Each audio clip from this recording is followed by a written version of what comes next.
Good Hello. evening to all of you. Welcome to welcome to all in our masterclass lecture session. Today we are very happy to have our very energetic speaker, Mr. Dinesh Dashbabu. Mr. Dashbabu, welcome to our masterclass. The topic of this talk is a briefing on mechanical engineer. Mr. Dashbabu, I want to take over the mic to you.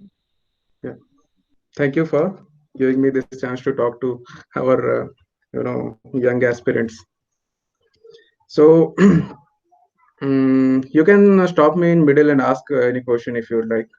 Okay, we are going to talk about our mechanical engineering. So, first of all, I want to know in which stage are you? Like, are you after your plus two or what is your current status? Hello, can somebody turn on the mic and tell me?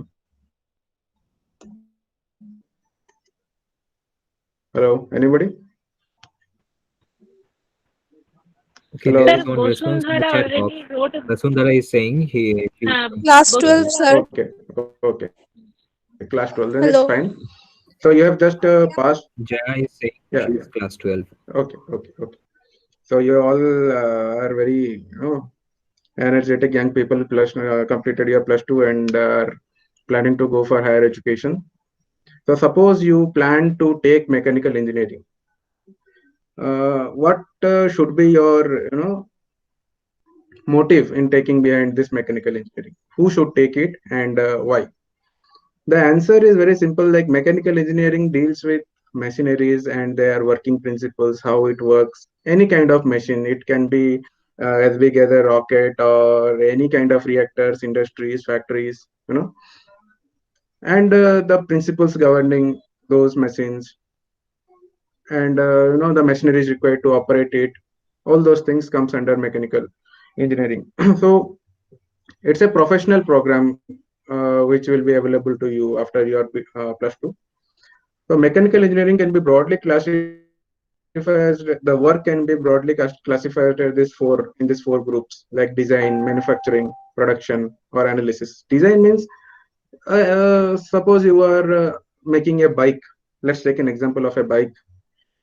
You take care of the design aspect. Design doesn't mean that the styling, the body, you just art and crafts. Design means the bolt which you are using, how much load it can take, the tires which you are using, how much load it can take. All those things are comes under designing. Then manufacturing, how to build that bike. For example, if you take Tata Motors, there are production line in that where Tata cars are being produced. So what kind of machines they are using and how to operate that in a large scale. Then the production also comes along with it. Like if you try to produce that Tata car or any vehicle in a large scale, what is the feasibility of it and what is the cost? Will it be beneficial? No, this is a very big thing. Production planning is a very big thing in a industry. So mechanical engineers work in that field also. Then comes the analysis part. Once you build the bike, will it sustain our Indian roads? No, lots of bumps are there, humps are there. No, your bike should not fall apart within the slightest disturbances on the road. So analysis also is done by mechanical engineers. So broadly, whatever the field means, the job we will get within mechanical engineering will be dealing with any one of these four. Moving ahead. So how to get into mechanical engineering? As there are two ways in which you can get. After 10th, you can get in. You can do diploma in mechanical engineering. As you are already in 12th, you have skipped that stage, which is a 3 years course. After 12th, you can take two things like BTech in mechanical or BE in mechanical. So, sorry, some kind of disturbance. Okay, no problem. BTech in mechanical is a 4 years course. Directly, you have to give some entrance exam. See, entrance exam are of many types again. There are some national level exams and again state level exams. National level exams, which you have already known, JEE Main, Advanced, all those things are national level exams, which will help you to get into IITs and NITs. And you have again state level exams. Individual state have their own exam as well. Some states have, some states don't have. So based on in which college you are applying, you have to go through their exam. site and their admission procedure. And there are some deemed universities also, like Birla. Those colleges have their own entrance test. You have to give anyway. You have to go through any one of the entrance exam to get into a good college. And the cost means the expense is one of the things which you need to consider. See, anywhere which is government is relatively cheaper. Anywhere, it is IITs, it is NITs, or state level government institutions, it is little bit cheaper than the private one. You can expect on an average of in a government institution within a lakh per year, but it will increase 2 to 3 times if you plan for your uh, private colleges. BE in mechanical is another degree which you can get. Some colleges offer, not all. BTech is the most popular one. BE is a kind of theoretical one. BTech generally is technical based and more practical oriented. So those are different, very slight differences there. Generally, BTech is very popular. Somewhere we can get BTech or BE also, BE degree also. There is very less difference. Going to the scope, where if you pursue this mechanical engineering 4 years degree, after you complete your BTech 4 years in mechanical, what you will do, in which area you will work. So these are the a few examples. Like for example, you can work in automobile sector. For example, Tata can take, L&T can take. There are so many other automobile companies working in and around. In foreign countries also, you can get placed. Aerospace industry means ISRO. You can go. You have our Boeing in Bangalore. You can get placed there also. Production Production means any kind of production line, be it making a bicycle, or be it making a bike or a car or anything. There will be a production line, and you can work in the production line of anything. Be it an ice cream producing factory, a factory which produces ice cream, and people are standing in the line in some production space doing some kind of work in between. Those are all production lines. Any kind of production practices will require mechanical engineering. Any products you can think of, food items, automobiles, mobile phones, anything. You can say mobile is a kind of IT device, but no, in production lane, you can work. Manufacturing sectors. You have CTTCs all around India. Different, it is scattered all around India. You can work in manufacturing units also. You need to learn how to operate the machines like CNCs, lathe machines, and all drilling machines, modern, manufacturing things. And you can work in those kind of things also. You can be a CNC expert and can help India build a satellite somewhere, some component of a satellite, and the construction, railway, they all are handle locomotives. You can work in that. For example, in a construction company, you generally have an idea that construction companies will have civil fellows. They will generally do the beams, columns, all those things. But mechanical engineers are required in that fields also. For example, you have 100 JCBs in that, in a construction company. Somebody should be there to take care of the maintenance. There are lots of motors running in a mine. You mechanical engineers will be there to take care of those things also. Mine shaft is there. Sometimes the refrigeration systems breaks down. You need to be there to fix it. So construction companies also recruit mechanical engineers, and railway is a big opportunity for mechanical engineers, as it is a huge locomotive. So many parts, so many engineers will be working in railway. These are a few. Lots of other branches are there. So it's a very evergreen branch. It is said mechanical engineering is an evergreen branch. Anytime, even though we have depression in our economic activities, but still there will be vacancies for mechanical engineering. That is the reason why mechanical engineer attract so many people, and the competition is too high in this. That is the big disadvantages in mechanical engineering. You will find lot of people competing with each other to get into mechanical engineering and to secure a job. And these are few sectors which are well known for mechanical engineering: ONGC, ISRO, Indian Oil Corporation, DRDO, SAIL, NTPC, naming a few. There are I think 40-50 companies which take mechanical engineers. Moving ahead, I classified these jobs which are available in this private, government, and other categories. Three categories I have uh, classified. Private private companies generally come to your institute, in which college you will study there, and they will,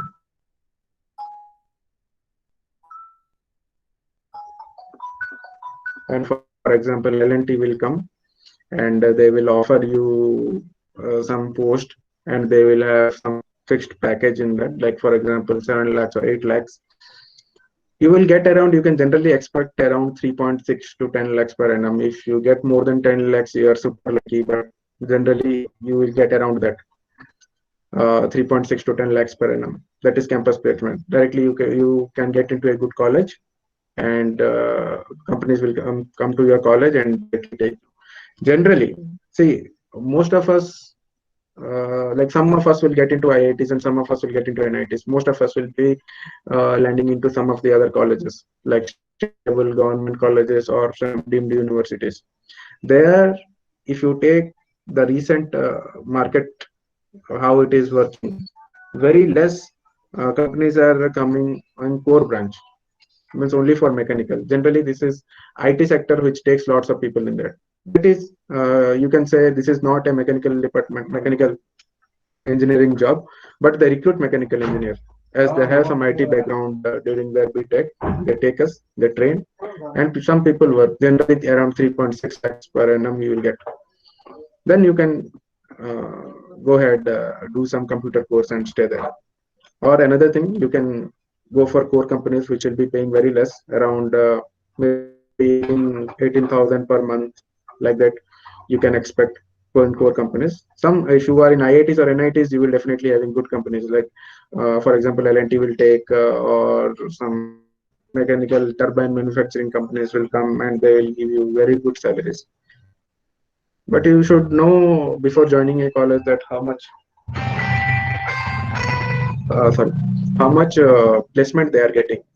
So generally, we prefer a good college like IITs or NITs, so that there is nothing special about these colleges, like in terms of education. Like, we can get education in many different good colleges, but the only thing is the brand value which has with it attracts lots of companies. So that is a very, important to keep in mind. Even though you get a good branch in a bad college and a bad branch in good college, the bad branch fellow will be getting placed because he belongs to a good college. This is the thing you should keep in mind while selecting your colleges. Second way to get into a private company is off campus. Off campus is very difficult to get nowadays. You have to go to from companies to companies, or they will be conducting some pool recruitment. You have to means find that information from open market. Lots of online sites are there who will give you those job openings. You can apply for them there also, or you can directly send a resume to the required, you know, required company, and tell them to call when they have some vacancies. That is very difficult. So I don't think it is a very good way to go for off campus out of the college. Then comes the government. This is a very, uh, good opportunity in mechanical engineering. You can divide it into technical and non-technical parts. Technical jobs can be, you can get into government job through GATE. GATE is an entrance exam which you will give after you complete your BTech in anywhere. You have to give GATE, and if you score a good marks, you can get into some very good PSUs. But the thing is, around, I'm not exactly sure of the number, but around, I'll say 8 to 10 lakh people give GATE, within which 2 lakhs will be for mechanical. And you have to be around in top 500 rank to get a good job. No, it fluctuates. Sometimes it goes to 200, sometimes it may go to 600, but that you cannot expect a PSU, means a job through GATE if you score around 10,000, 11,000, that kind of rank. So you should keep in mind. Then one more way is PSUs like SAIL, Vizag Steels, and Coal India Limited. They have their own exams. You can prepare for the exams well and can get those. To name a few, I have mentioned three. There are lots of other. You can easily get it into internet. ISRO, DRDO. These are government sectors which you can get through their exams as well as sometimes through GATE. And engineering service exam is a UPSC based exams. You will be working for directly for Indian government if you get engineering, if you get that exams. Again, it is a very competitive exam. You should be working really hard to get this.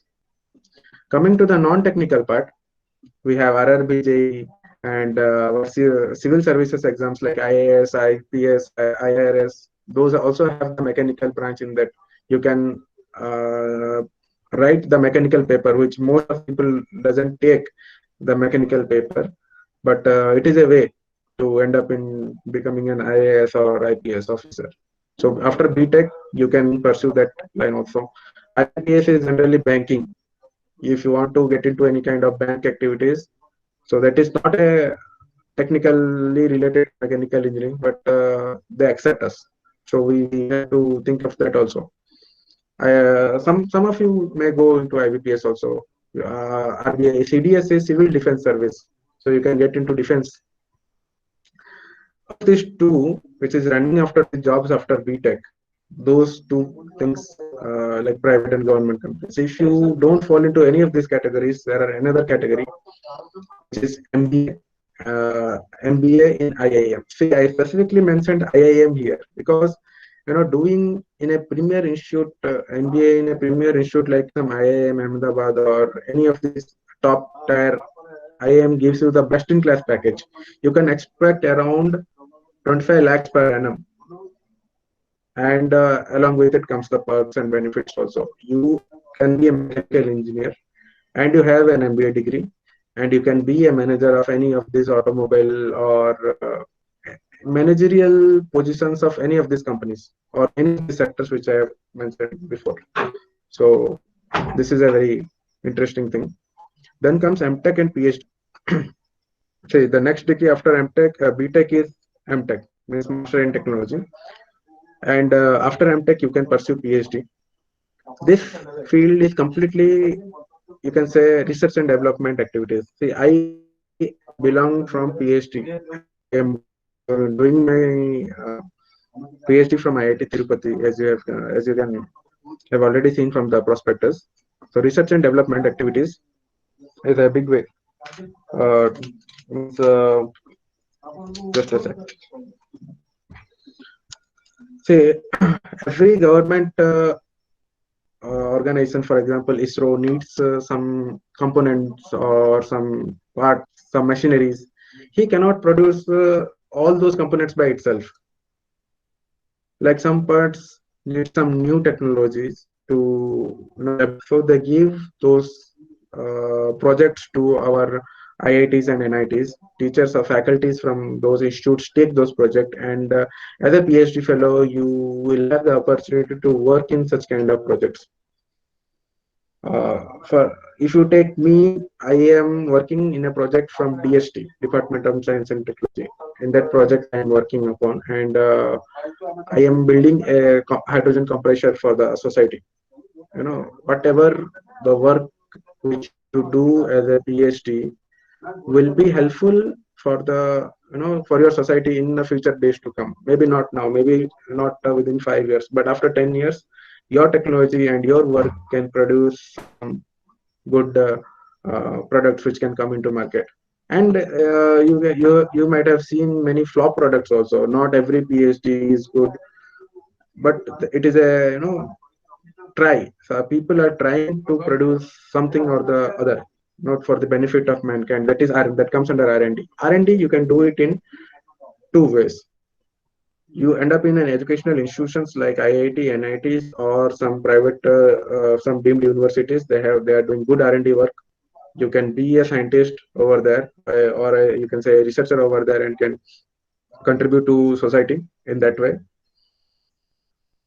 After completing your PhD in those things, you can go for an industry See, you have made a product during your PhD. You can market those product and make a startup of your own, or you can give it to some companies from companies and work for that industry. For example, if I make a very good tire now, I can sell it to MRF, my technology, and can work for MRF company for the rest of my life. So that is a way. Or we can do your lecture job. You can teach students along with your research work. Most of the PhDs which are nowadays coming out go for the lectureship post, and you can be a professor at the end of your career. Or maybe if you are lucky, you can be dean or director of some prestigious institutions. So it is also a good one. So these are all the ways in which you can go into different positions. See, before taking mechanical engineering in after plus two, you should have a broad idea like in which field you want to go. Like if you want to go for MTech and PhD, you should not worry about very good colleges. Like it is not a must. See, good colleges are obviously good, but even if you don't get a good college, it doesn't mean that you will stop or you have no future ahead. It's not like that. If you get into an average college also, there is a way, there is a possibility to get into a good colleges during your MTech or PhD. And similar same for the MBA also. It doesn't matter if you pass out from a state level government college or some even from IITs or NITs. Doesn't matter as long as you qualify your CAT exam and get into IIM Ahmedabad. After you get into IIM Ahmedabad, everything is same.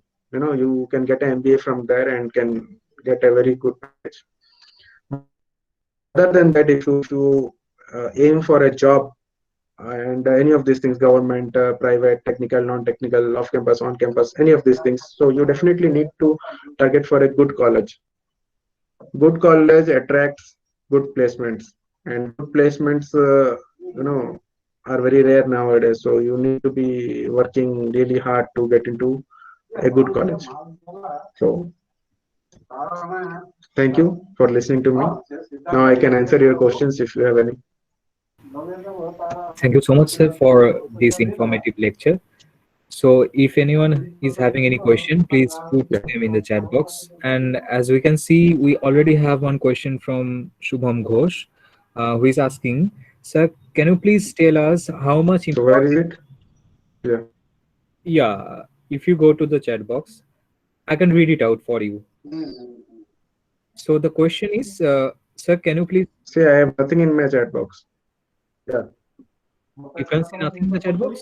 Hello. Hello. No, nothing. My chat box is completely blank. Yeah, yeah. My chat box is completely blank. Oh, there must be some technical glitch, but chat box is full of. Yeah, now it came. Now it came. Now it came. Yeah. Can you see the Yeah, last yeah, yeah. question by Shubham Ghosh? Can you? Yeah. Okay. So can you please Yeah, tell yeah, us I how can much see. important are Can you internships told for us PhD tell? students? Okay. Hmm. Internship is a trend which people go and visit different industries. For example, let me tell my experience. I went to Utkal Alumina in Orissa. So what means what you do by going there is you see the actual working of an industry. See, the thing we read is somewhere I feel in Indian education it is little bit far away from the actual thing which is happening in the industry.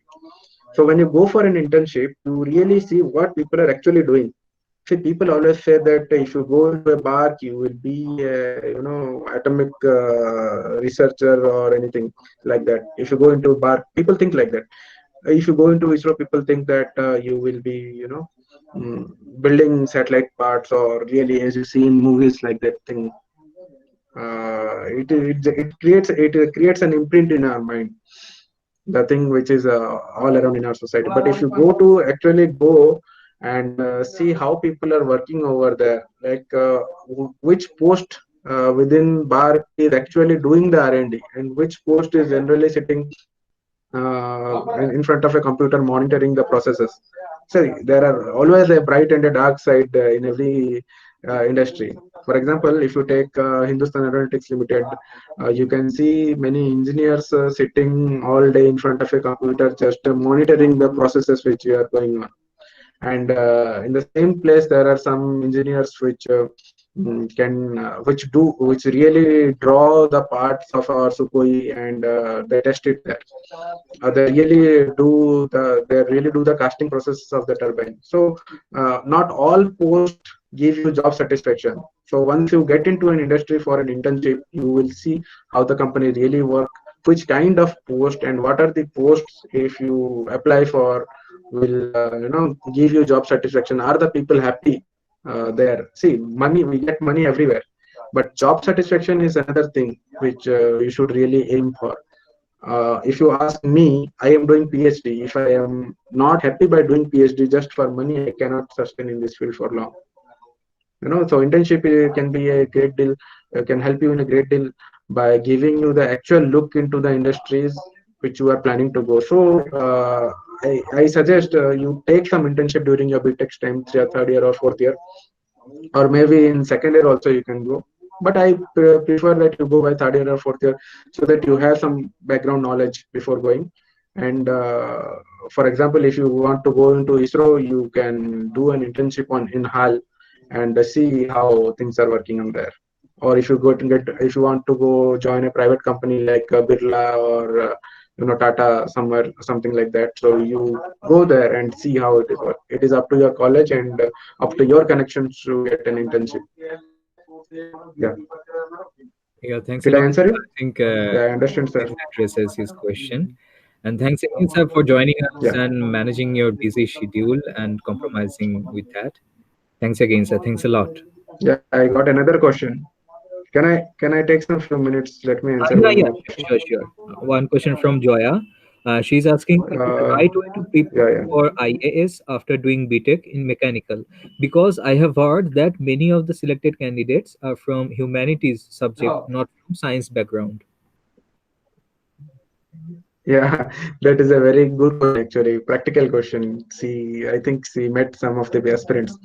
Uh, yes, that is true.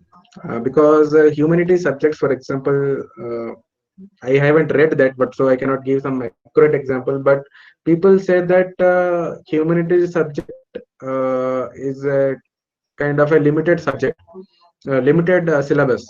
You can that it has a start and has an end to it, so you can cover it if you go step by step through it. But in mechanical, if you take some core subjects and give exam, you can never, even though after reading 100 times fluid mechanics for 100 times, you cannot be sure that you will be answering all the questions, or you will be confident in answering all the questions. Oh, somewhere I feel that people think like that and take the humanity subject.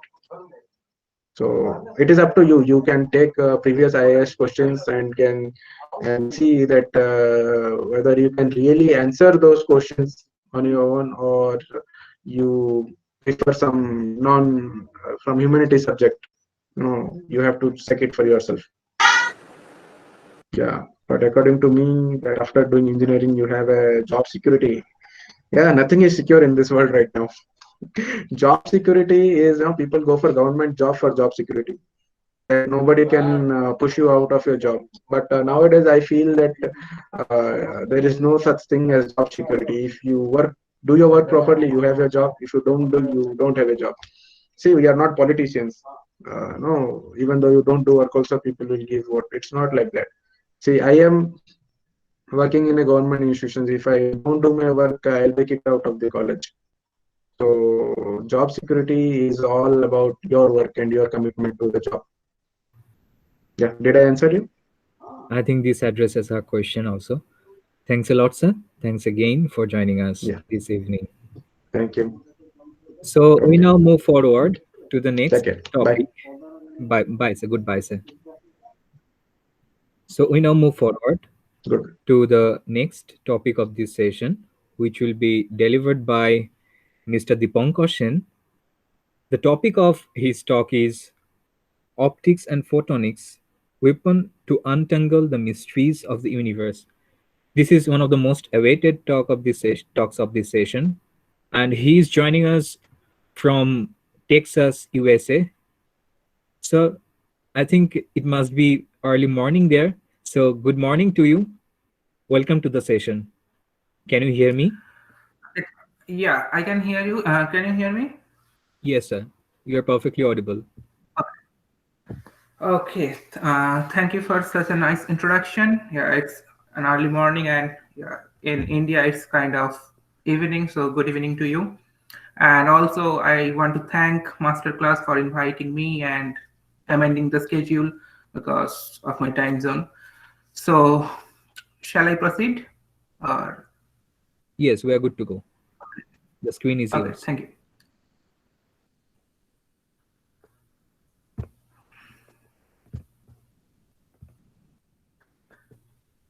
Okay, so can you see my screen? Could you please confirm?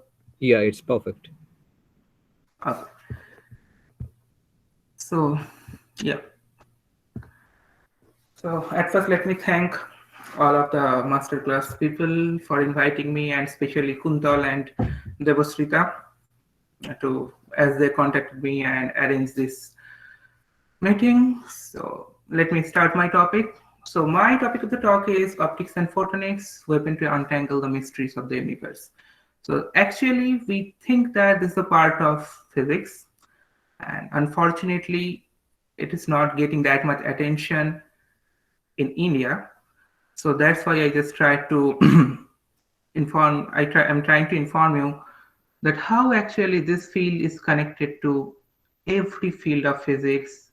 A huge amount of chemistry is also connected here, as well as other biomedical applications, engineering applications, and all. So I am currently a PhD student in Texas A&M University, and as well as I am a teaching assistant. So I basically take classes of undergrad. So this is, let me just, okay. So can I just, this one? So let me just change my pointer. Okay. So this one is my department. And this, the large picture is actually our university. So you can see that this is a huge university. So we have like clicked a drone view, and my department is situated exactly at this location. So yeah, we can move forward after giving this formal description of my current status of PhD student and a teaching assistant. So this is the picture. So you can see clearly that there is optics and photonics and center, and we have different disciplines: physics, electrical engineering, chemistry, material science, biomedical applications, photonics engineering. So it means that you can join or you can work in optics and photonics field if you belong to any of these disciplines. So it doesn't matter whether you are coming from only physics. I have appeared in this field from physics discipline, so I will mostly talk about that. But please keep in your mind that you can join or you can work in optics and photonics field from any of the disciplines. Okay. And the main question is, why did I opt for optics and photonics? So I personally belong to West Bengal, and there is like lots of craze for theoretical physics and astronomy and other stuff. So that's why I actually thought that yeah, I won't do that because like there are too many theoretical physicists and etc. So I am all time like I don't want to follow all the people who, like what they are doing. So that's one major reason for opting this optics and photonics field.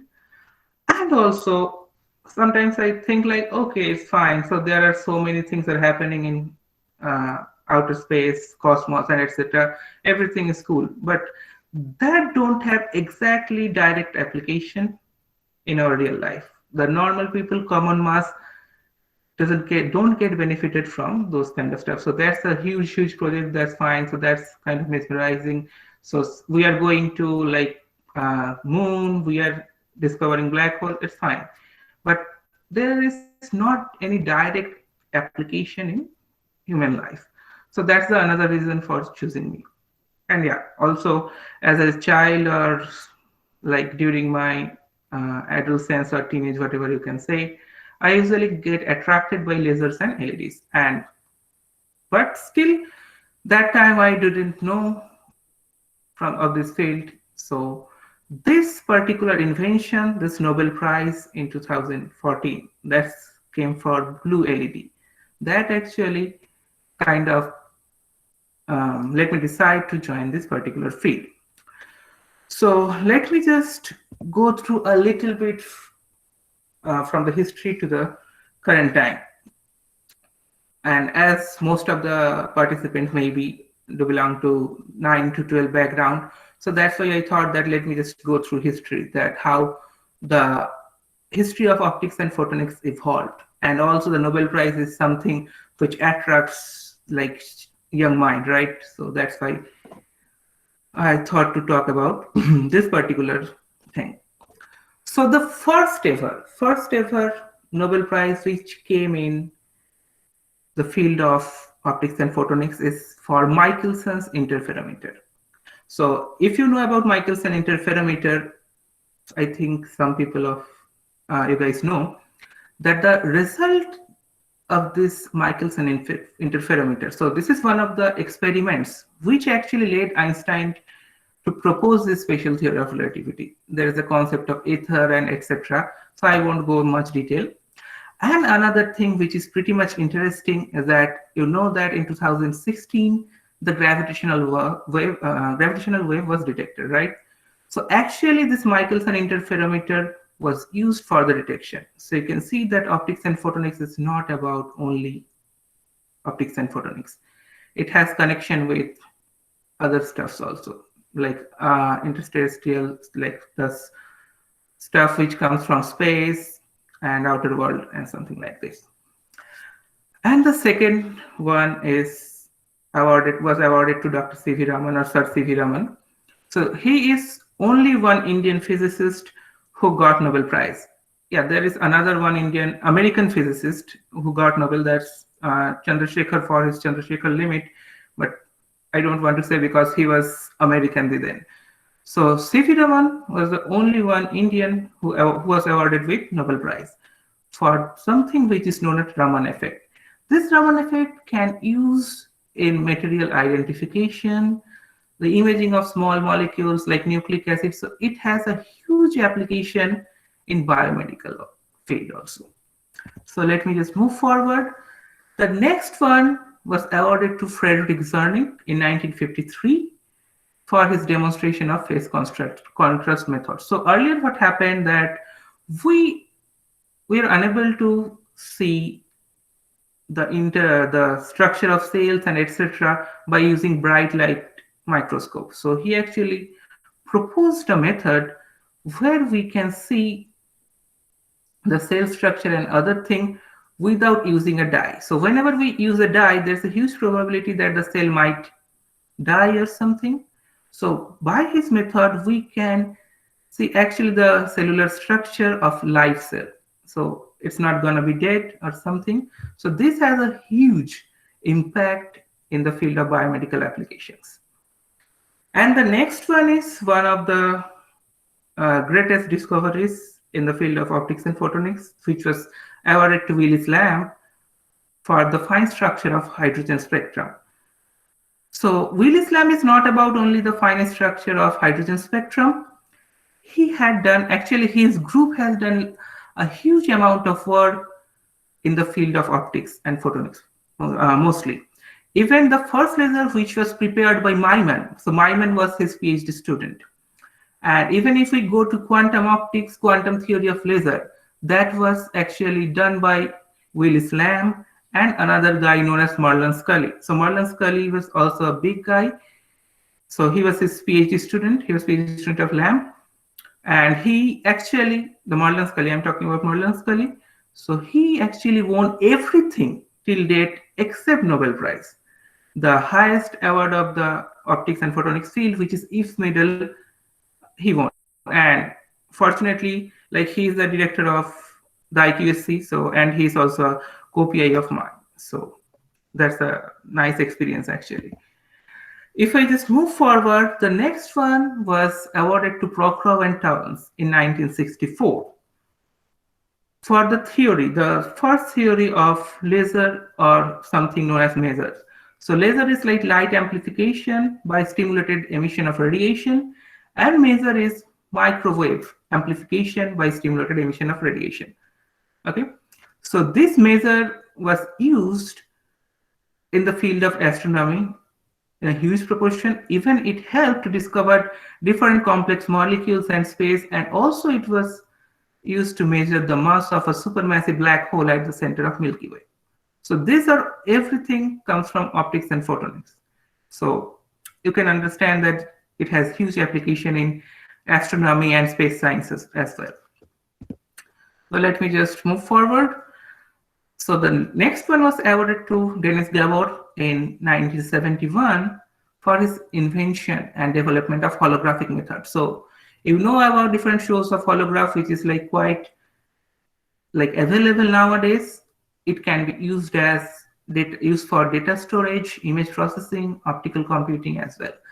So this was a very good discovery, which actually had a great impact of human life. So if I just now move forward to the next two Nobel laureates, which is Qualo and Blombergen. So you can see that they contributed a huge in the development of laser spectroscopy. So spectroscopy is a tool which can characterize material, and that can be used in image processing and all. But why their discovery is so much of important? Because earlier we had everything like we are using the spectroscopy by using only the visible light, the VIBGYOR, from 400 nanometer to 900 nanometer. But there are so many materials or something which we can see only if we go to the ultraviolet range or infrared or something like that. So actually they helped by using the nonlinear optical effect like second harmonic generation, different frequency generation or something like that. So say suppose I have used 500 nanometer light and we are using say second harmonic generation. So that will lead to a frequency of light of 250 nanometer, which goes in the range of UP.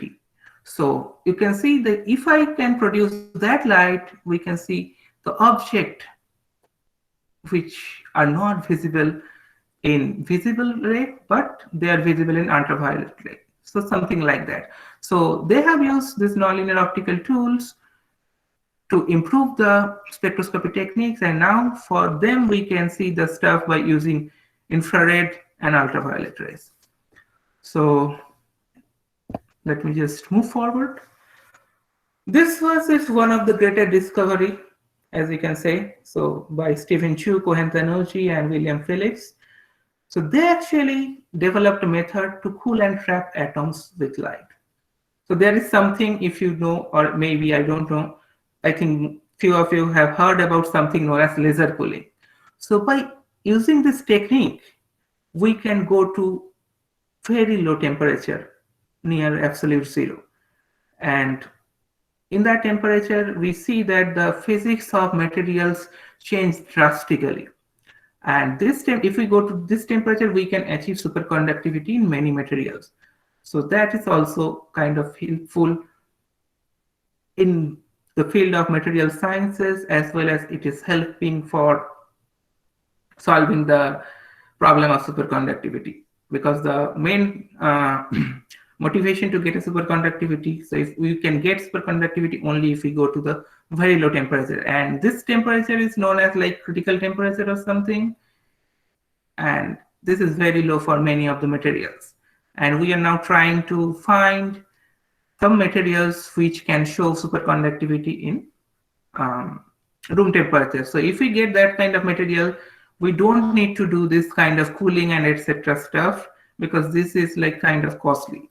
So let me see if we can get something in future. So the next one was awarded to Cornell, Ketterle, and Women. And what they have done, they actually use the laser cooling technique and the normal evaporation cooling, right? So whenever we like make a tea or something, coffee, we keep it for some time so that the temperature gets reduced. So they use that technology as well as a laser cooling developed by Cohen Tanoji et al. And That actually led to the Bose-Einstein condensation in dilute gases or something like that. So if you know the Bose-Einstein condensation, so it's something like you heard about Bose and Einstein. So they have proposed a theory known as Bose-Einstein theory, and that is followed by almost half of the particles in this earth, and that they are known as boson. I think you have heard about the Higgs boson, for which Higgs got the Nobel Prize. So they use this laser cooling technique and evaporation cooling technique. They couple those two techniques to get the Bose-Einstein condensation. So the molecules or atoms of bosons, they actually reach the ground state at low temperatures. So for this technique, they was awarded with the Nobel Prize. Yeah. After that, the Nobel was awarded in 2005. Half of the contribution, like half of the Nobel Prize went to Glover, and the rest half was like shared by Hans and Hall. So there was a huge controversy regarding the prize of Glover, and many of us believe that there was one Indian who was denied a Nobel Prize. So he was like ECG Sudarshan, if you have heard. So he was then the professor in UT Austin, the university beside my university. So many people think that he should have awarded with the Nobel Prize because he actually proposed the theory, and Glover Glover helped in the advancement of the theory. So it's something like actually ECG Sudarshan told that if there's a building and some builder has built the second floor, but you are only giving the credit to the person who has built the second floor, but you didn't give the credit to the person who actually laid the foundation of that building. So there was a huge controversy. So he actually proposed, like actually Glover and also ECG Sudarshan was proposing the photonics, which is very much useful in the advancement of laser. So that's why he was awarded with the Nobel Prize. And another half of the prize got to Hans and Hall. So they have actually developed something known as frequency comb. So earlier we had talked about second harmonic generation, different frequency generation and all. But what is frequency comb? So what comes to your mind as a comb, right? So there are like something, so which is like equally spaced and you are using that to comb your hair. So this is also something like that. So if you have only one frequency, you can create equally spaced lots of frequency on the either side. So that's why it is known as the frequency comb. So we can actually prepare an entire spectrum of light or something by using this technique. So this is a great discovery in the fields of optics and photonics. And this actually is our workload. So because just one technique can produce the huge amount of, like huge number of wavelengths. So if you just move forward, it is like after 4 years, Cow was awarded with the Nobel Prize with Boyle and Smith. So Charles Cow actually like kind of worked on the advancement of optic fiber. So now by using optic fiber technology, you know that data can be transferred from one place to another place. And if we use the optical fiber properly, this data transfer can happen up to 10 Gbps speed. So you can understand the huge speed of data. And I think in India also nowadays government is also initiated some kind of project or something by using this optical fiber technology to transfer the data and all. So it's kind of digital India. And the other half was shared by Boyle and Smith. So they have invented something known as CCD tensor. So it's like charged coupled device or something like that. And this has huge application in detection of light. And this kind of things are usually used in Hubble Space Telescope or different kind of telescopes which our astronomy and space science colleagues have. So the application of optics and photonics is also important in the field of astrophysics. If we like move forward, the next one was awarded to Weinlein and Haroch in 2012. So they have actually developed something known as quantum beads, quantum logic gates or something, and it can be used to save the data and etc. So you know about logic gates, right? AND gate, OR gate, NOR gate, or something like that. So this is quantum logic gates. So the quantum version of logic gates or something. If we just now move forward, this is the exactly the Nobel Prize which led me dig into the field of optics and photonics, which is blue LED.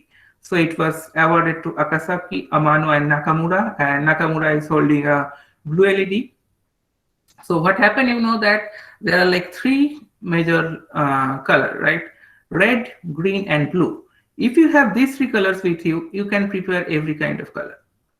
But earlier, what was happening, they have only they have only red and green LED, but they didn't have a blue LED. So people were unable to create a white LED. So now you can see that there is white LED everywhere, but it was not possible then. So these three people actually discovered the blue LED. Even like many major companies, many industries tried, but they failed. But these three people actually made this blue LED. So this was a huge application in everyday's life. So now we are using a less waste of energy and it's environmental friendly. So now the environment is changing and etc. So this has a huge impact, a huge. So this was the last Nobel Prize which is awarded till in the field of optics and photonics. So half was gone to Arthur Ashkin for the discovery of optical tweezers. So optical tweezers is something like that. We can trap very small microscopic object like say cells, DNA, RNA or something, and we can manipulate. So it actually helps in something known as gene engineering.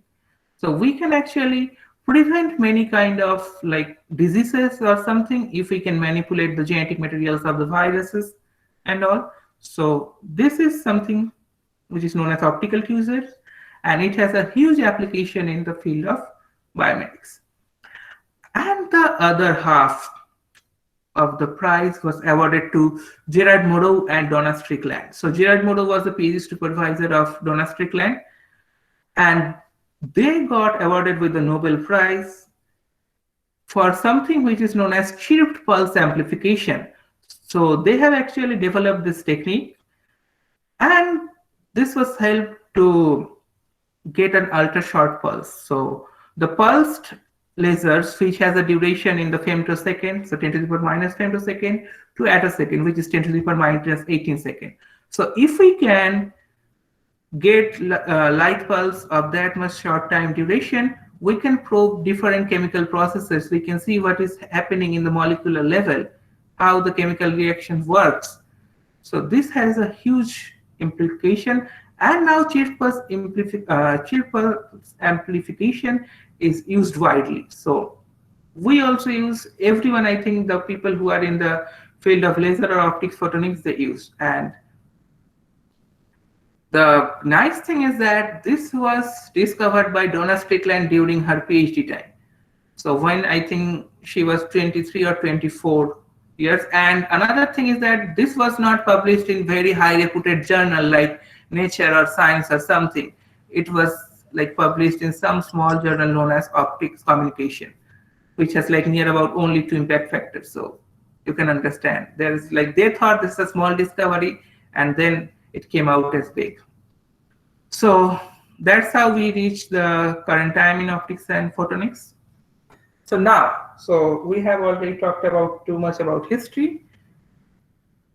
Now our life is heavily impacted by the SARS-CoV-2 or COVID-19, right? And here also optics and photonics now playing a huge role to fight against this. Because we know that there's no vaccine.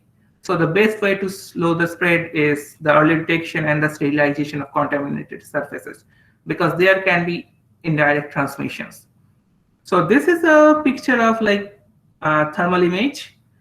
So we know that the human body, so human body has some temperature, and then temperature is connected to some kind of wavelength, because kBT is like AC upon lambda or something like that, if you know. So our body actually emits the wavelength of 9 micrometers. So if we see or if we detect the change in that wavelength, so there might be the change in body temperature. So if we see that there is some kind of increase of body temperature in someone, so there is a possibility of SARS-CoV-2 cases. And this kind of thermal imaging is used in international airports and etc., where we can't just measure the temperature individually of a particular person. So we go through some kind of window or something, and they scan us to get the body temperature or the wavelengths, whatever you can see. So these are the what kind of materials which can use to detect. So there are like semiconductor diodes are there. So we can use this kind of materials to use this thermal sensing technology. So now if we move forward, you have heard a lot of about RT-PCR, right? But what is this RT-PCR? So RT stands for reverse transcription, and PCR stands for polymerase chain reaction. So what is transcription and reverse transcription? So you know that SARS-CoV-2 is a virus which has RNA as genetic material, but we can't amplify RNA as we can't amplify RNA as easily as DNA, and that's why we are facing too much difficulty in discovering the drug or vaccine of COVID-19. So we use reverse transcription process to make DNA from RNA, and we amplify the DNA by using many processes. So that DNA is connected with some kind of fluorescent dyes or quencher, and we use a particular wavelength. So after each round, the DNA amount is getting amplified. So the more amount of DNA is possible, there's a high possibility that we get a better result, right? So this is how we actually use this RT-PCR. So polymerase chain reaction means like within the by using the chain reaction, it is getting polymerized. So it is getting amplified or something like that. So I am not going into that much details that how does it work. So this is the kind of brief introduction of this RT-PCR, and there is an image of a scientist who is actually like using this RT-PCR to detect something. So if I now go forward, so now that's the RT-PCR. There is something which is known as real-time RT-PCR, and this technique is used. So here we use optical technology to detect this COVID-19. So what actually happens, we have a light source. So this means like red, blue, yellow. So that means like a broadband light. So there is an excitation filter which actually allows to pass a particular wavelength. And this wavelength is getting reflected by this dichoric filter. And by using a small microscope, we focus that light source on the slide where the sample of a possible SARS-CoV-2 suspect is there. And there is some kind of things are happening. And the light which get deflected from this sample, that again passed through this emission filter, and it was detected by this camera. So here we actually measure that what's the amount of fluorescence, or that what kind of light is coming from this sample. And from that we can say whether a person is a SARS-CoV-2 positive or not. So this is a pretty much nice thing, and this is widely used nowadays. So you can see that it's not about only optics, photonics, it's not about only astrophysics or something. Even at this current time, the optics is helping us to to detect the SARS-CoV-2 cases. And the another thing which I should mention, that's a sterilization of surface. So there's a like huge increase of cases, not because of direct transmission. It is also coming due to indirect transmission. So there is some SARS-CoV-2 positive person is there, and he or she has sneezed or something, and from that it has like contaminated some kind of surface. And if we touch and by like unknowingly, we can infect ourselves. So nowadays they are sterilizing the surface by using ultraviolet laser. So this ultraviolet C, so C is the region of the huge ultraviolet spectrum that works in like 200 to 280 nanometer. And this actually mutates the RNA of SARS-CoV-2. And if we can mutate the genetic material, then it actually stops the virus replication. So even if some small amount of virus is present on the surface, that can't replicate. So we have just changed the genetic material. So even if it gets entered in our body, it doesn't replicate. So we won't get affected by SARS-CoV-2. So this is nowadays used by different companies or something to sterilize the surface or whenever they are delivering the stuffs. And this is our work. So we are actually working on the detection of antibody by using MZI, which is Mach-Zehnder interferometer, or a multi-channel young optical sensor. So what happens? So this is a 4-channel YI. So this will be YI, young interferometer. So there are like 4-channel young interferometer sensor device. So this W1, W2, W3, W4, these are sensing windows. So at particular sensing window, there will be a reference material, say the antibody of the SARS-CoV-2, and here also it will be there. And now you know that antibody antigen binding. So antigen is specific to some antibody. And we have collected the sample from different people, and we put the sample in this sensing windows. So if the person is SARS-CoV positive, so when antibody is connected with the antigen, it actually changes the phase. It actually changes the wavelength. So from this laser, one wavelength is coming, right? And it is going in different channel. So if it's a SARS positive case, then in the sensing window, the material will be different than the antibody.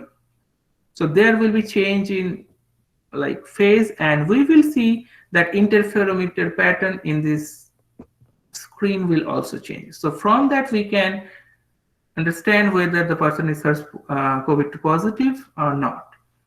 So we are, and this is a very small region. It takes a very small region. So actually we are trying to use this technique to detect the SARS-CoV-2 cases, and it's under preparation. Let's see whether we can enhance the sensing or not. So that's why we have chosen this project, and I also want to credit Oral Amity from University of Twente for the figure. I am using this figure directly from his thesis.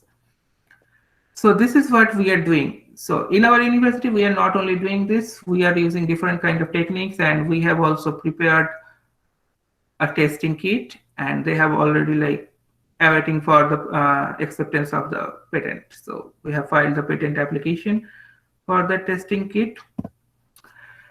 So that's the main kind of topic of my talk. Now, just let me go through that, what actually I did before appearing in this field of optics and photonics, because there are like, I think, participants from 9 to 12 background and BSc. So I did the BSc honors in physics from Hooghly Mohsin College, the same institute from where Kuntal did. So yeah, he was my junior. So after that, I had like cleared JAM and JEST. So they're like, you can go in IITs, ISERs, IICs from these examinations. And I have also cleared the BHU and JNU. So I had two options, but I chose the ISER. I didn't choose BHU. If I had chosen the BHU, then maybe I could have like meet you guys in person. So after JEST, I gave the interviews in different institutes, and I got selected in the integrated PhD program of ISER Bhopal and something known as IACS, which is Indian Association for the Cultivation of Science, where actually the Raman discovered his Raman effect with the help of K.S. Krishnan, who was a PhD student under him. But I joined ISER Bhopal because cultivation was like, I was in waiting list then, and the registration of ISER Bhopal was on the same date as the, what do you say, counseling. So actually, like I would have selected in IACS also, the way they actually went down. But yeah, I joined ISER Bhopal, and actually that helped me because in ISER Bhopal, I found like too many people of optics, like not direct optics, I can say, at least spectroscopic techniques. So I worked in something known as transient absorption spectroscopy, and I did my master's thesis on that. So this was something like CSPBR 3MOS to heterostructure and probing the exciton dynamics in that. So after that, so this is an integrated PhD program. So this is MS and PhD all together. But after, like during my master's, actually, like my then girlfriend, my wife, so she actually like influenced me to apply in ESA, and I got the acceptance from Texas A&M University and Florida State. So Texas A&M is very good in optics. So if you want to pursue this optics and photonics field, you can consider Texas A&M. We have Nobel laureates, the highest like optics medal awardees, and etc. So you can think about it. And Florida State University is particularly very good in something known as magnetism. So if you are interested in magnetism, I will urge to apply in Florida State, because we have like National Magnetic Lab of USA in there. And yeah, if you want to apply in astronomy and cyclotron, so in nuclear physics, you can also think about Texas A&M University, because like nuclear physics of our university stands in top 5 in throughout the world. So you can think about that. And after that, there was an option of MS exit. So I took an MS exit and I came here in Texas A&M. So this is my journey. Now, what you can do. So I have focused on the students who are going to appear in 12 in future, like 10+2. And maybe I think some undergrad students are also there. So what they can do after BSc. So if you are now studying in school, so there are like so many options. You can clear KVPY, Kishore Vaigyanik Protsahan Yojana, and you can secure your seat in ISERS for BSMS, or maybe you can join in IIC Bangalore for BS. So that's a Bachelor of Science. So yeah, I earlier didn't know about this kind of stuff. So I didn't know that there is something known as ISER that time, something known as KVPY. So I didn't appear in the exam. But now you guys know about something which is there, so you can try. And also you can take JEE Advanced. So if you get the rank within 8,000 or something, you can apply in IIC Bangalore or integrate MSc in few IITs. So to my knowledge, that there's an integrated MSc option, which is also like same as BSMS in IIT Kanpur at least. So you can think about that. Earlier, ISERS used to take from JEE Advanced, but I think from this year, there is no JEE Advanced channel or something that, or maybe they have reduced the seats. And another thing is that something known as IAT, which is ISER aptitude test. So if you clear that, you can get seat. So yeah, secure seats. So there will be seats, those small spelling mistake. So there are like 7 ISERs right now, so you can get into any of these. And if you are like kind of confident, or if you think that research is going to be your profession, you can surely think about ISER, because like the environment is something like that. It will be redirected to the research because of your peers. And so you can join also the state universities like JU Presidency, St. Xavier's, or colleges in under the CU, BU, or different universities. So here I have given the example of the universities in West Bengal, because I do belong to them, belong to that state. But yeah, there are like lots of universities in different states, so you can choose any of those. So that's what you can do after 10+2. So for the first 3 option, it's mostly like your till master, your life is secured. So you don't need to think about till master. But for the fourth option, you have got only BSc. So what you can do after BSc? You can clear something known as JAM if you belong to physics background, as well as chemistry and biology. Okay. So now you can secure a seat in IITs or NITs to do MSc, only MSc, not integrated PhD. And you can clear JEST and interviews or entrance exams of IICs, ISERS, TIFR, and another research universities or institution to join IPhD. And the thing is that this JEST is for only physics and maybe I think computer science people also. But if you want to join in this institutes, there is only one option, or maybe like few options is also possible in bio background. So I am not pretty much sure of that. So in case of chemistry and biology, there is an option to join these institutes by clearing JAM. At least ISC and ISA, TIFR takes its own exam in other field. And also, like if you think that you don't want to join an integrated PhD, which actually directs you to research, and you are not sure about that, so you can clear the entrance exams in different central universities like BHU, JNU, Delhi University, Hyderabad Central University, etc. And you can also go to different state universities. And after that, you can think whether you want to pursue the research or you want to pursue some job or something like that. So this is what you can do. And I will like briefly talk about the PhD application procedures both in India and abroad. So in India, if you have completed your MSc and if you want to pursue a research career, you can qualify something known as CSR UGC NET. I think few of you know that, or say GATE or CHEST. So you can clear maybe 3 or maybe 1 of 3. It doesn't matter. So if you can clear 3, that's very good. But if you can clear only 1, that's also not going to impact. So after that, you really have to shortlist university or institutes according to your research interest. Means that so you have got attracted towards some particular topic. So I will urge that don't go for the name like IIC, TIFR, ISR or something like that. Go to the institution, find out the faculties if they are working on your field. So if you have say got into IISc and you didn't able to find a particular professor who is working on your field, you will get frustrated or something. I have seen many of the people who left PhD or something. So that's major thing. You have to select the universities or institute according to your research interest. And then crack interview. There will be interviews or maybe some written test. And if you clear, you have got into that institute. Yeah. So now I will actually try to, I have actually tried to focus on the PhD application procedure in abroad, especially in USA. So that's why, what do you need to do at first? You have to take GRE, and I have also like written the prices. So this $190 is for general GRE, which constitutes of English and math only. And there is $150 for subject GRE. So if you belong to physics, chemistry, biology or something, you need to take a subject GRE. And there is something which is known as TOEFL. So this is English language proficiency exam. So you need to score a certain mark. So it's like 120 is the total marks. You need to score at least above 85 or 90 to begin apply in different institutes.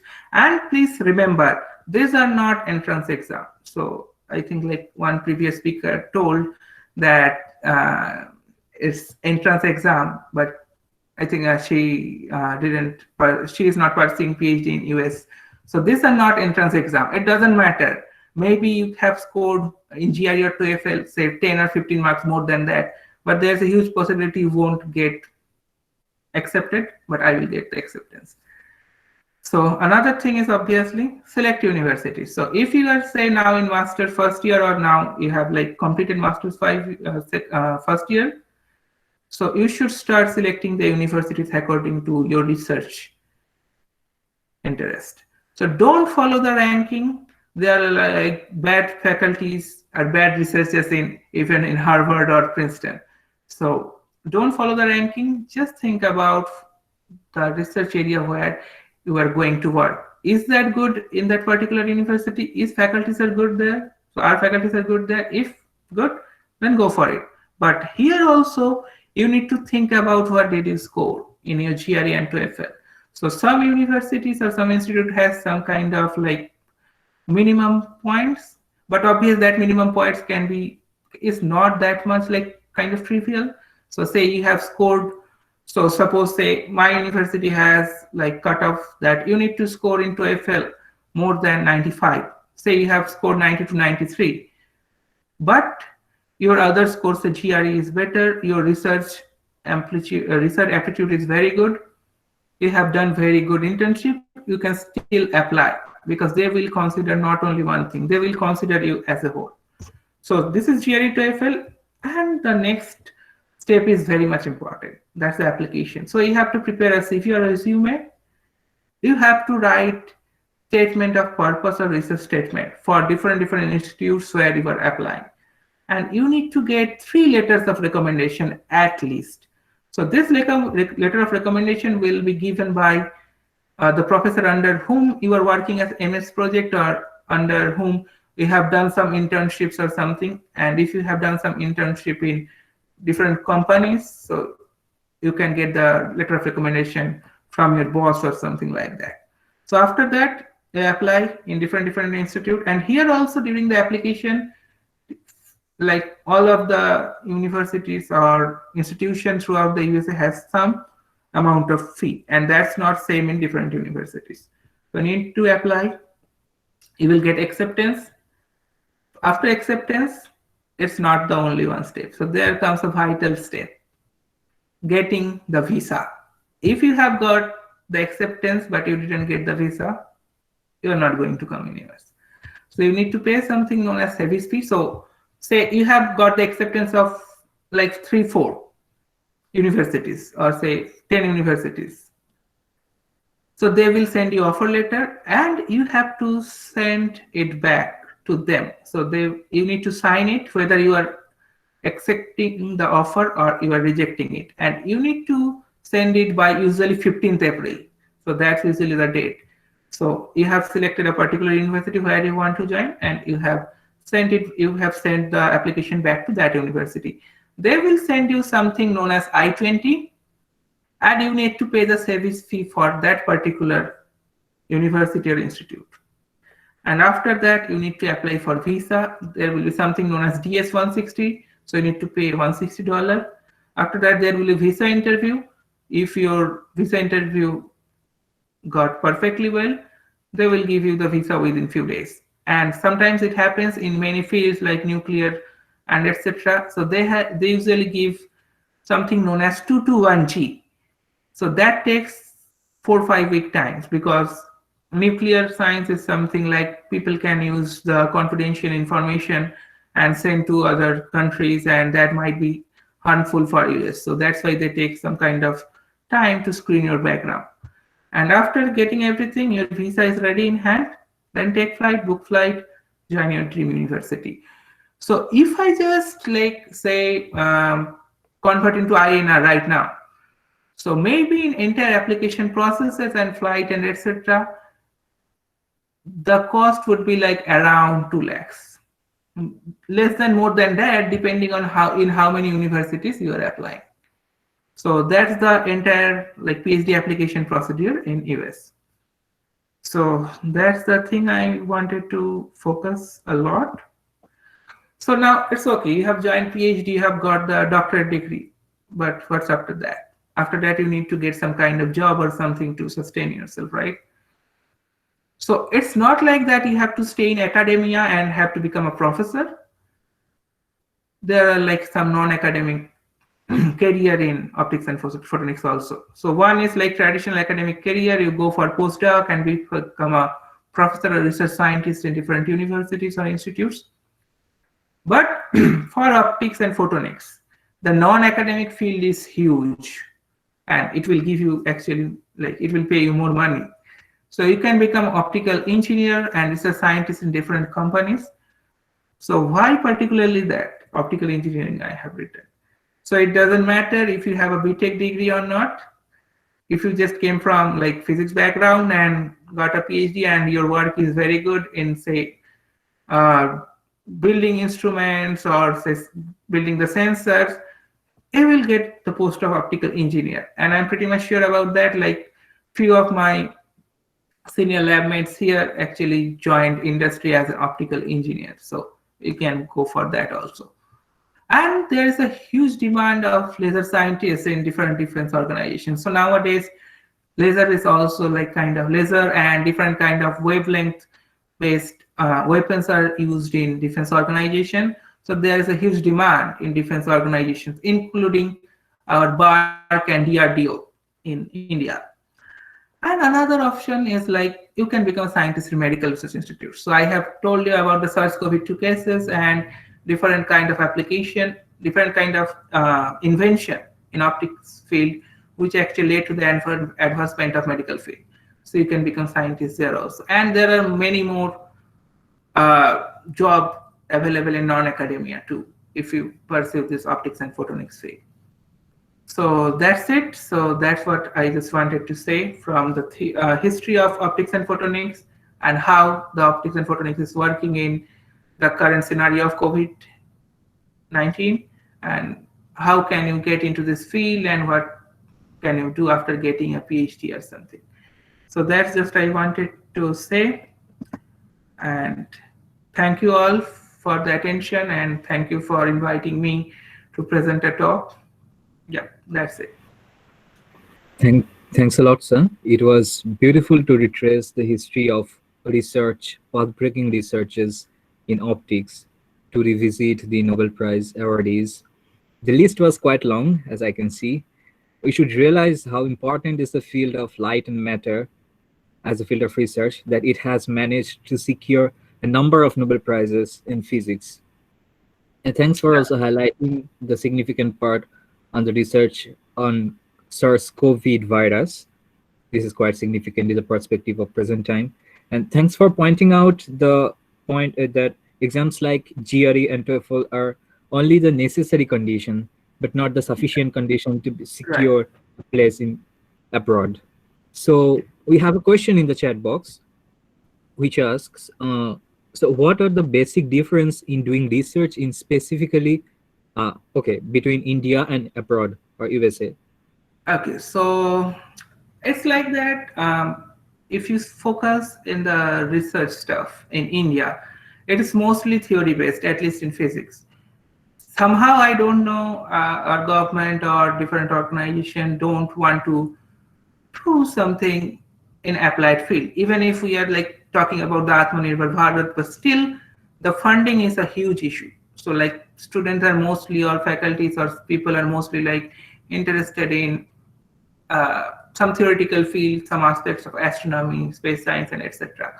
So people, or say the government or different funding organization, don't give that much funding in applied field, even if it's required. But if you want to like pursue the fields in applied, so either maybe you can go to BARC or DRDO. So that's in early time, and to work in different kind of projects.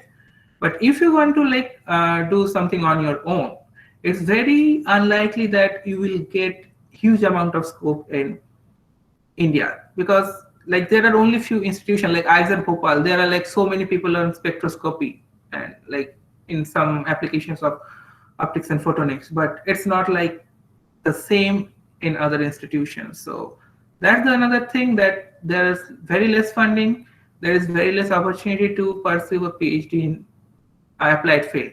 But this is the opposite scenario in US. If you do belong to the theoretical background, it's very unlikely that you will get the funding, because they think about the current scenario, that how like life of people can be impacted from the science and technology. So that's why if you want to pursue the work in applied field, you can choose USA, and if you specifically belong to optics and photonics, you can go to Germany also. Germany is very well known for the applications, and also Israel, you can go there. Okay, so I think that addresses his question. And one more question from Devasrita, which asks, which is the best institutions for spectroscopy students for PhD program? Okay, so yeah, as I have told that there are like so many people in IISER Bhopal. So obviously IISER Bhopal, we have like 7-8 faculties who is doing work in spectroscopy, from going to nonlinear spectroscopy to transient absorption to Raman spectroscopy and all. So obviously you can you can like take IISER Bhopal in your selection. And also IIT Delhi is very much well known for the applications in optics. IIC Bangalore has few faculties, even like very good faculties are there. So I can tell you about one name. So he's a Bengali. Actually, like I have like forgot his name. So if you just follow the current news, okay, yeah, that's Okay. fine. That's fine. Yeah, Because it's so being recorded and we are going to place it in the YouTube. So right. So they actually have developed something known as like they were like claiming about something of AUAG core shell they have prepared, which can lead to the like high temperature superconductor.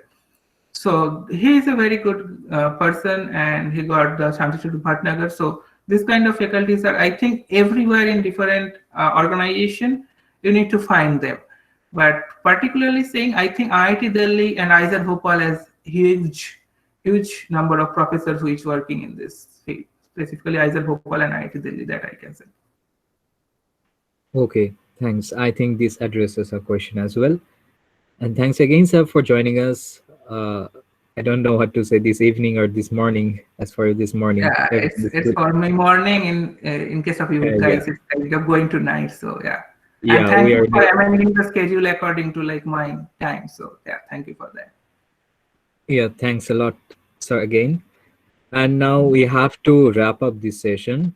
For that, I would like to request Mr. Kuntal Ghosh, who is the founder member, one of the founder members of Masterclass PHU, to formally convey the vote of thanks to the listeners and who has joined this session.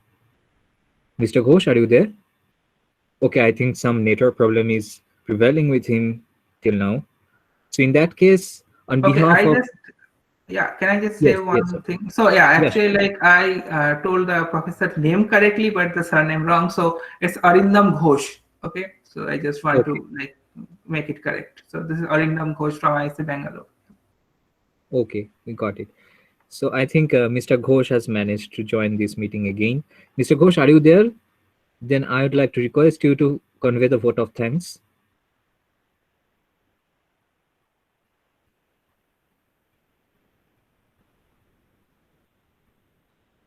Hello. Yes, you are audible, Mr. Ghosh. Okay. Thank you, Dipankar, for lovely talk. And thank you, all of you. This is a very long session so far. So thank you. You can let and thank you, all of you.